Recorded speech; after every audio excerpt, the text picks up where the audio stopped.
ഇത് കെഫ്ലാവിക് international airport, Iceland എന്ന രാജ്യത്തെ പ്രധാന ഇന്റർനാഷണൽ എയർപോർട്ട്. 50 കിലോമീറ്റർ അകലെ റെയ്ക്യാവിക്കാണ് തലസ്ഥാനം. ഡെൻമാർക്കിന്റെ തലസ്ഥാനമായ കോപ്പൻഹേഗനിൽ നിന്നുമാണ് ഇവിടേക്ക് പറന്നെത്തിയത്. എന്നെ ഇവിടെ സ്വീകരിക്കാൻ ഒരു നാട്ടുകാരൻ തന്നെ ഉണ്ടായിരുന്നു. അതിമനോഹരമായ ഒരു പ്രദേശത്താണ് എയർപോർട്ട്. ഇത് സാം ഹരിദാസ്, മരങ്ങാട്ടുപിള്ളിക്കാരൻ. ലോകത്ത് മരങ്ങാട്ടുപിള്ളിക്കാർ ചെന്നെത്താത്ത നാടില്ല എന്നാണ് എന്റെ വിശ്വാസം. എയർപോർട്ടിന്റെ പാർക്കിങ്ങിൽ നിന്ന് ഞങ്ങൾ പുറത്തേക്ക് പോവുകയാണ്. തലസ്ഥാനമായ റെയ്ക്യാവിക്കിലാണ് സാം താമസിക്കുന്നത്. എനിക്കെത്തിച്ചേരേണ്ടതും ആ നഗരത്തിൽ തന്നെ. മനോഹരമായ ഭൂപ്രകൃതിയാണ് കാഴ്ചയിൽ.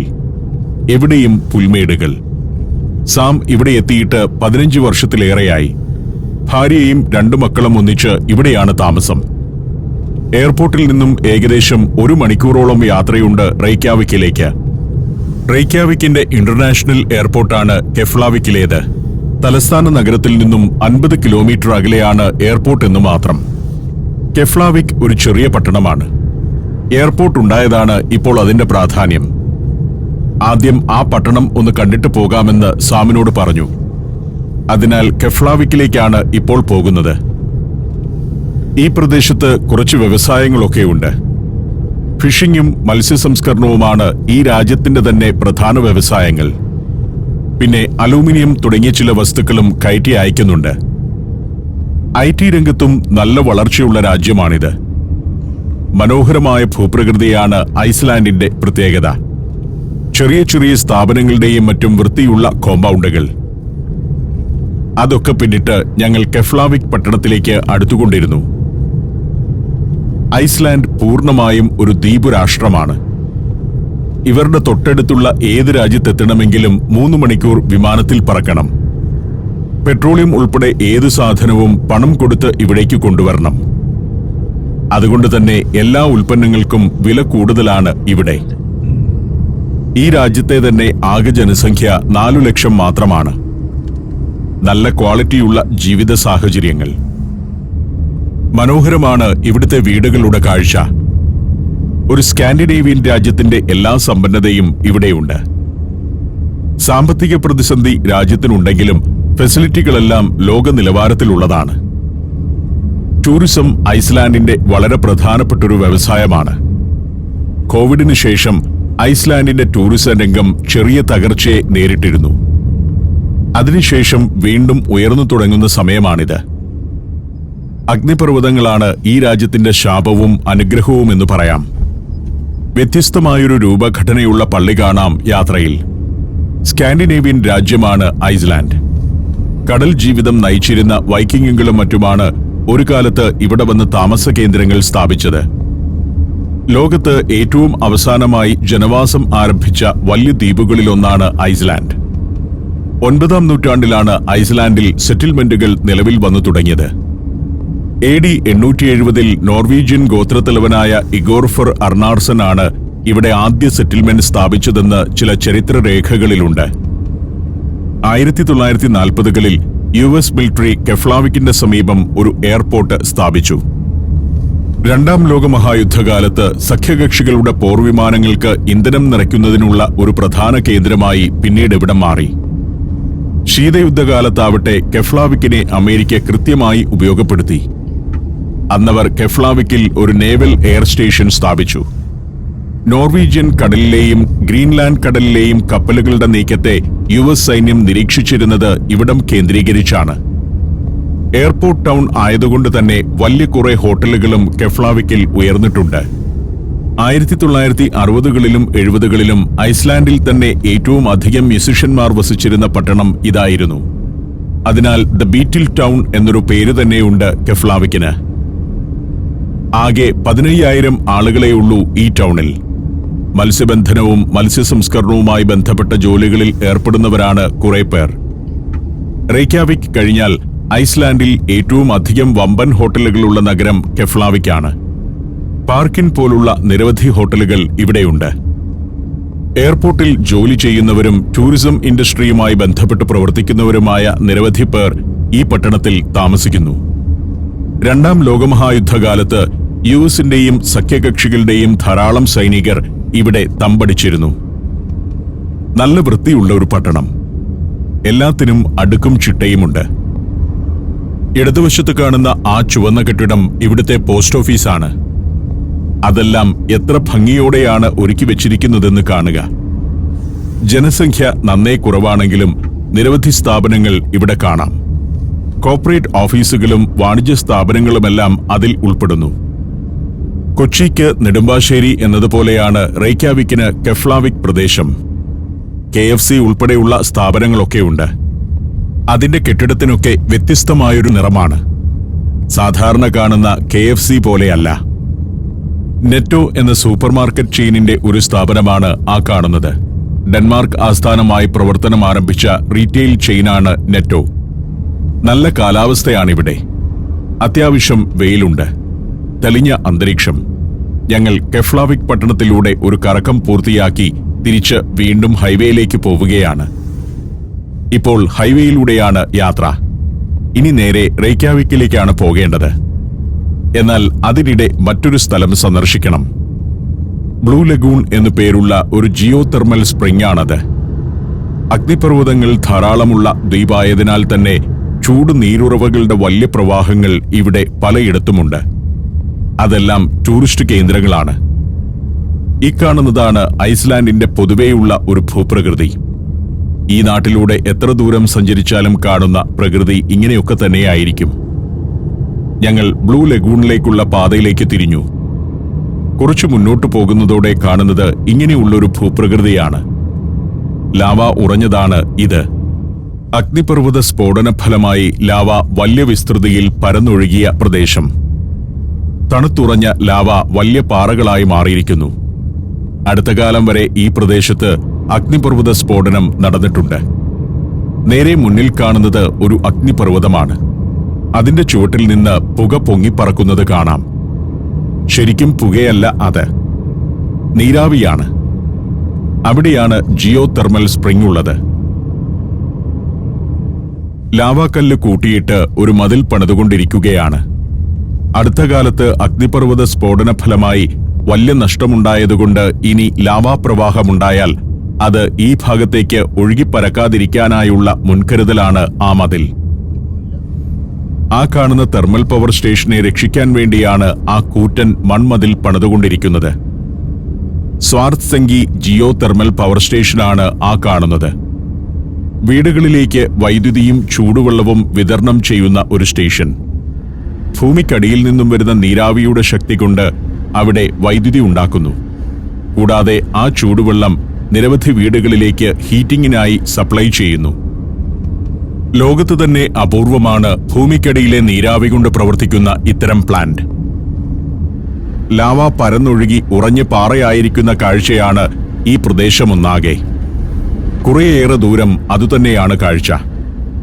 നോക്കത്താ ദൂരം പരന്നു കിടക്കുന്ന ലാവാപ്പാടം. അങ്ങേയറ്റത്ത് കാണുന്നത് ഒരു മതിലാണ്. ലാവാപ്പാറ വലിയ ബുൾഡോസർ ഉപയോഗിച്ച് കൂട്ടിക്കൂട്ടി 40 അടി ഉയരമുള്ള ഒരു മതിൽ നിർമ്മിച്ചിരിക്കുന്നു. ബ്ലൂ ലഗൂണിലേക്ക് വരുന്ന വാഹനങ്ങളുടെ പാർക്കിംഗ് യാർഡിൽ വണ്ടി കൊണ്ടുചെന്ന് നിർത്തി ഞങ്ങൾ ഇറങ്ങി. തെർമൽ സ്റ്റേഷന്റെ അടുത്തുതന്നെയാണ് ബ്ലൂ ലഗൂൺ എന്ന എന്റർടൈൻമെന്റ് സെന്റർ. ധാരാളം വാഹനങ്ങളുണ്ട്. ബ്ലൂ ലഗൂൺ കാണാൻ വന്ന ആളുകളുടെ വാഹനങ്ങളാണ്. കുറേ ആളുകൾ അങ്ങോട്ട് നടക്കുന്നുമുണ്ട്. 2024 ഒരു അഗ്നിപർവ്വത സ്ഫോടനത്തെ തുടർന്ന് ലാവ ഒഴുകി മൂടിപ്പോയതാണ് ഇവിടമൊക്കെ. ഭാഗ്യവശാൽ പവർ പ്ലാന്റിനും പ്രധാന തെർമൽ പൂളുകൾക്കും വലിയ അപകടം സംഭവിച്ചിട്ടില്ല. ഇതൊക്കെ വലിയ പൂളായിരുന്നു. അതിലേക്ക് ലാവ വന്ന് വീണ് വലിപ്പം ചുരുങ്ങിപ്പോയിരിക്കുന്നു. തീരത്തുകൂടിയുള്ള ഈ നടപ്പാതയൊക്കെ അടുത്ത കാലത്ത് പണിതതാണ്. 2021 മാർച്ചിലാണ് ഇവിടെ അഗ്നിപർവ്വത സ്ഫോടനങ്ങൾ തുടങ്ങിയത്. 8 നൂറ്റാണ്ട് കാലം നിർജീവമായി കിടന്ന അഗ്നിപർവ്വതം 2021 വീണ്ടും പൊട്ടിത്തെറിക്കാൻ തുടങ്ങുകയായിരുന്നു. 2025 ജൂലൈയിൽ, അതായത് ഞാനീ എത്തുന്നതിന്റെ ഏതാനും മാസം മുൻപ് വരെ ലാവാപ്രവാഹമുണ്ടായി. ഇപ്പോൾ ഇടയ്ക്കിടെ സ്ഫോടനങ്ങളും ലാവാപ്രവാഹവും നടന്നുകൊണ്ടിരിക്കുകയാണ്. അതിന്റെ ഒരു ടെൻഷൻ ഇവിടെയുണ്ട്. 800 വർഷക്കാലം ഇവിടെ അഗ്നിപർവ്വത ഭീഷണിയൊന്നും ഉണ്ടായിരുന്നില്ല. 2023 നവംബറിൽ അഗ്നിപർവ്വത സ്ഫോടനം ശക്തമാവുകയും ലാവാപ്രവാഹം വർദ്ധിക്കുകയും ചെയ്തു. ലാവായോടൊപ്പം അന്തരീക്ഷത്തിൽ വിഷവാതകങ്ങളുടെ വ്യാപനമുണ്ടായതോടെ ഈ പ്രദേശത്തു നിന്നും 40 വീടുകളിലെ ആളുകളെ ഒഴിപ്പിച്ചിരുന്നു. അഗ്നിപർവ്വത സ്ഫോടനങ്ങൾ ഇപ്പോഴും തുടർന്നു വരികയാണ്. അതുകൊണ്ടാണ് ബ്ലൂ ലഗൂണിനെയും തെർമൽ സ്റ്റേഷനെയും ഒക്കെ രക്ഷിക്കാൻ കൂറ്റൻ മതിലുകൾ ദ്രുതഗതിയിൽ പണിതുകൊണ്ടിരിക്കുന്നത്.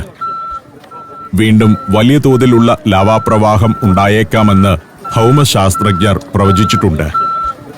അതുമൂലമുണ്ടാകാൻ ഇടയുള്ള നാശം പരമാവധി കുറയ്ക്കാനുള്ള നടപടികൾ പുരോഗമിക്കുകയാണ്.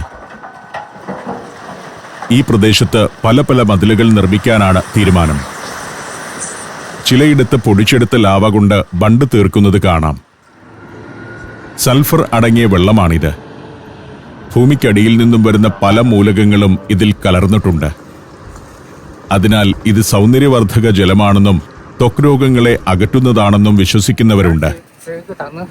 ആ വെള്ളത്തിൽ മുങ്ങിക്കിടക്കുന്നതും പൂളിലെ ചെളിയെടുത്ത് മുഖത്ത് പുരട്ടുന്നതുമെല്ലാം ത്വക്ക് രോഗങ്ങളെ അകറ്റുമെന്നും ശരീരകാന്തി വർദ്ധിപ്പിക്കുമെന്നുമാണ് പ്രചാരണം. ഇങ്ങനെ കാണുമ്പോൾ പൊട്ടിച്ചുകൂട്ടിയ കല്ലാണ് ഇതെന്ന് തോന്നും. അതല്ല, പരന്നൊഴുകിയ ലാവ ഉറഞ്ഞ് വിണ്ട് കീറിക്കിടക്കുന്നതാണ്. സമ്മർ അവധിക്കാലത്ത് USA, Scandinavia and Baltic, Japan and Korea, China and Mongolia, 5 African രാജ്യങ്ങൾ എന്നിവിടങ്ങളിലേക്ക് സഞ്ചാരത്തിനൊപ്പം സഞ്ചരിക്കാൻ ഇപ്പോൾ തന്നെ ഈ നമ്പറിലേക്ക് വിളിക്കുക അല്ലെങ്കിൽ മെസ്സേജ് അയയ്ക്കുക. Phone 7591966600. Malaysia, Thailand, Tanzania, China. സഞ്ചാരം വോളിയം നമ്പർ 12 ഫുൾ HD-യിലുള്ള ഈ അപൂർവ ദൃശ്യയാത്രാ വിവരണ ശേഖരം സ്വന്തമാക്കാൻ 99544422 എന്ന നമ്പറിലേക്ക് സഞ്ചാരം എന്ന് SMS ചെയ്യൂ. ഇവിടെ ബ്ലൂ ലഗൂൺ എന്ന് തന്നെ പേരുള്ള വലിയൊരു റിസോർട്ടുണ്ട്. ഹോട്ടലും സ്പായും റെസ്റ്റോറന്റുമെല്ലാം കൂടിച്ചേർന്ന ഒരു സംവിധാനമാണത്. ഞങ്ങൾ അതിനകത്തേക്ക് കയറി ചെന്നു. കോഫി ഷോപ്പ്, സുവനീർ കടകൾ എന്നിവയെല്ലാമുണ്ട്. ഇവിടെ നിന്നും ടിക്കറ്റ് എടുത്ത് വേണം പ്രകൃതിദത്ത ചൂട് നീരുറവയിൽ ഇറങ്ങിക്കുളിക്കാൻ. പല പാക്കേജുകളുണ്ട് ഇവിടെ. ബേസിക് പാക്കേജിന് $82 ടിക്കറ്റ് നിരക്ക്. ഞങ്ങൾ ഇവിടുത്തെ റെസ്റ്റോറന്റിലേക്കാണ് നടന്നത്. അതിന്റെ ബാൽക്കണിയിൽ ഇരുന്നാൽ തെർമൽ പൂളിന്റെ കാഴ്ച കാണാം. ഇക്കാണുന്നതാണ് തെർമൽ പൂൾ. അതിന്റെ വക്കിൽ ഇങ്ങനെയിരിക്കാം. അഗ്നിപർവ്വത പ്രദേശത്ത് ഭൂമിക്കടിയിൽ നിന്നും ഉയർന്നു വരുന്ന തിളച്ച വെള്ളം ഒരു വലിയ പൂളിൽ കെട്ടി നിർത്തിയിരിക്കുന്നു. ആളുകൾ പൂളിലിറങ്ങി കുളിക്കുന്നു. അവർക്ക് നീന്താനും കുളിക്കാനും കളിക്കാനുമെല്ലാമുള്ള സൗകര്യങ്ങൾ ഇവിടെ ഒരുക്കിയിട്ടുണ്ട്. കനത്ത തോതിൽ ആവി പൊങ്ങുന്നത് കാണാം. കൂറ്റൻ അഗ്നിപർവ്വതം പൊട്ടിയൊഴുകിയ ലാവയുടെ മധ്യത്തിൽ മനുഷ്യൻ സുന്ദരമായ ഒരു എന്റർടൈൻമെന്റ് സെന്റർ ഒരുക്കിയിരിക്കുകയാണ്. നല്ല തണുപ്പാണ് പുറത്ത്. ആ സമയം പല മിനറൽസ് അടങ്ങിയ ചൂടുവെള്ളത്തിൽ മുങ്ങിക്കിടക്കുന്നത് തന്നെ സുഖകരമാവുമല്ലോ. ആണും പെണ്ണുമെല്ലാം ഒരു പൂളിൽ തന്നെയാണ് കുളിക്കുന്നത്. പ്രത്യേക ഭാഗങ്ങളോ നിയന്ത്രണങ്ങളോ ഒന്നുമില്ല. ആളുകൾ ഈ കൂടി നിൽക്കുന്നത് ഒരു ബാറിന് മുന്നിലാണ്. അവിടെ നിന്ന് ബിയറോ മദ്യമോ വാങ്ങി കുടിച്ചുകൊണ്ട് കുളത്തിൽ നീന്താം. അങ്ങകലെ കാണുന്നത് പവർ പ്ലാന്റുകളാണ്. Geo thermal power plant. പൂളിന്റെ ഇങ്ങേ സൈഡിൽ മനോഹരമായ റിസോർട്ട്, മോഡേണായ ഫെസിലിറ്റികൾ. ബാറിനടുത്ത് നല്ല തിരക്കാണ്. അവിടെ നിന്ന് ബിയറും മദ്യവുമൊക്കെ വാങ്ങി ആളുകൾ അതുമായി പോകുന്നു. ഗ്ലാസുകൾ വെള്ളത്തിനു മീതെ പൊക്കിപ്പിടിച്ച് നടക്കണമെന്ന പ്രശ്നമേ ഉള്ളൂ. രസകരമായൊരു ഫെസിലിറ്റിയാണിത്. ഇന്ത്യയിലും ഇത്തരത്തിലുള്ള ചൂട് നീർക്കുളങ്ങളുണ്ട്. ഉത്തരാഖണ്ഡിലെ ബദ്രീനാഥ് ക്ഷേത്ര കോംപ്ലക്സിനോടനുബന്ധിച്ചുള്ള തപ്തകുണ്ട് അത്തരമൊന്നാണ്. ബീഹാറിലെ രാജ്ഗീറിലും ചൂട് നീരുറവകളുടെ വലിയ കുളങ്ങളുണ്ട്.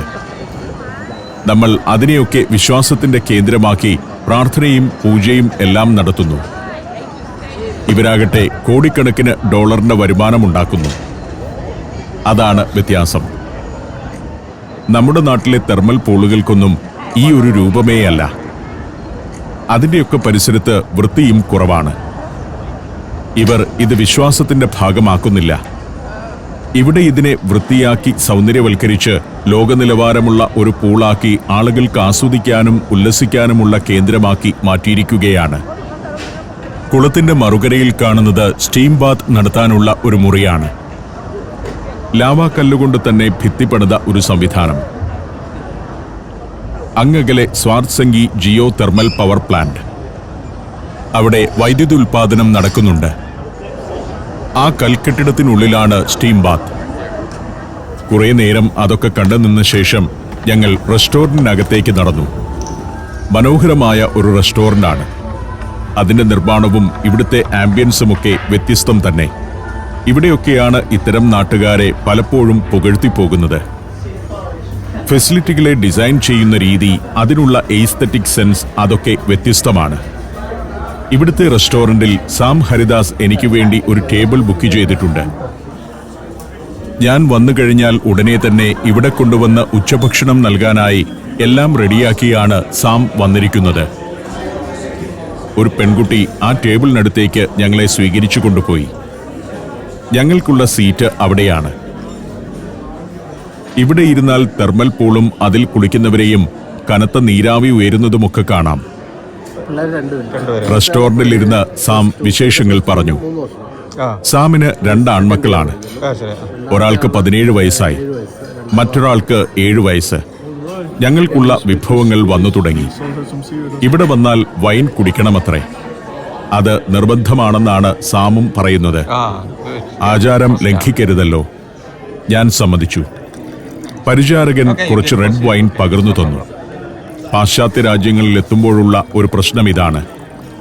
വൈൻ കുടിക്കാൻ നമ്മൾ നിർബന്ധിതരാകും. രോഗി ഇച്ഛിക്കുന്നതും വൈൻ തന്നെ.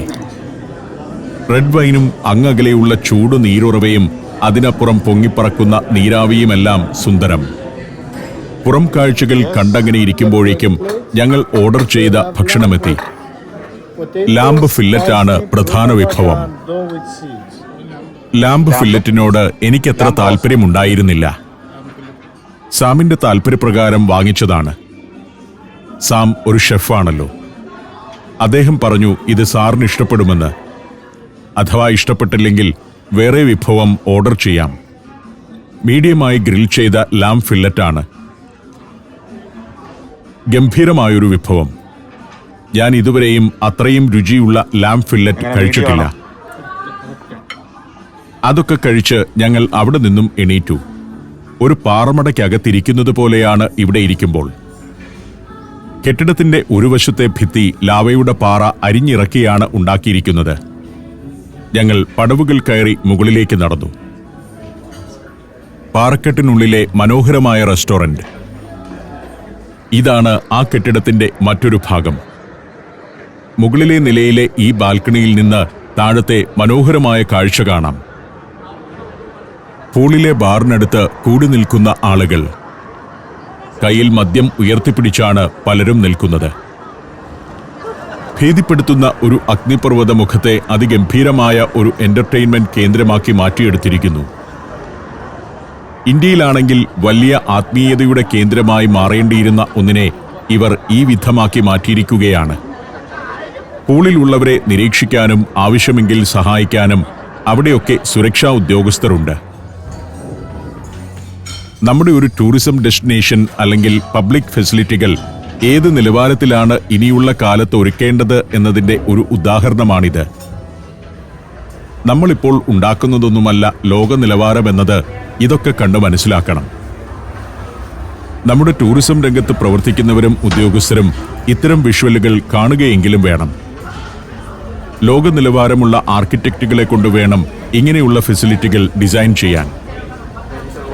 നമ്മുടെ തപ്തുകുണ്ടുകളും അതിന്റെ പരിസരവുമൊക്കെ ഇങ്ങനെയാക്കിയിരുന്നെങ്കിൽ സഞ്ചാരികൾക്ക് രാജ്യത്തെക്കുറിച്ചുള്ള മതിപ്പ് ഒന്നുകൂടി കൂടുമായിരുന്നു. ഞങ്ങൾ അവിടെ നിന്നും ഇറങ്ങി. യാത്ര തുടരാൻ സമയമായിരിക്കുന്നു. തെർമൽ പൂളിന് സമീപത്തുകൂടി തന്നെയാണ് തിരികെ നടക്കുന്നത്. 2003 ലാവാ പ്രവാഹത്തിന് ശേഷം നിർമ്മിച്ച പാതയാണ് ഇത്.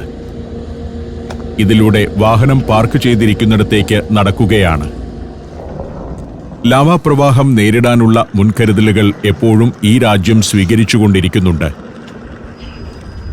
മുന്നിൽ വാഹനങ്ങൾ കിടക്കുന്നതിനപ്പുറം ഒരു വലിയ മതിൽ കാണുന്നുണ്ടല്ലോ. അത് കനത്ത ഒരു മൺതിട്ടയാണ്. ലാവാക്കല്ല് പൊടിച്ച് ഏതാണ്ട് 40 അടി ഉയരത്തിൽ അതങ്ങനെ നിർമ്മിച്ചു വച്ചിരിക്കുന്നു. ഇനി കനത്ത ഒരു ലാവാപ്രവാഹമുണ്ടായാൽ അതിനെ തടഞ്ഞു നിർത്താൻ ആ മതിലിനാവും. വലിയൊരു കോട്ട പോലെ തന്നെയാണ് അത് നിർമ്മിച്ചുകൊണ്ടിരിക്കുന്നത്. ഞങ്ങൾ സാമിന്റെ കാറിനടുത്തേക്ക് ചെന്നു. അതിലേക്ക് കയറി. ഇവിടെ നിന്നും യാത്ര തുടരുകയാണ്.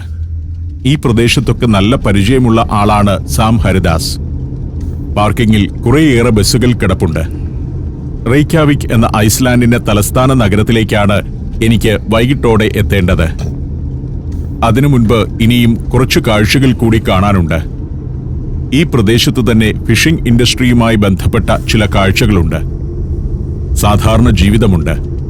ഇവിടുത്തെ തെർമൽ പവർ പ്ലാന്റ് പറ്റുമെങ്കിൽ അടുത്തുനിന്നോ അകത്തു കയറിയോ കാണണം. അതെല്ലാം കാണുന്നതിനായി സഞ്ചാരം തുടർന്നു.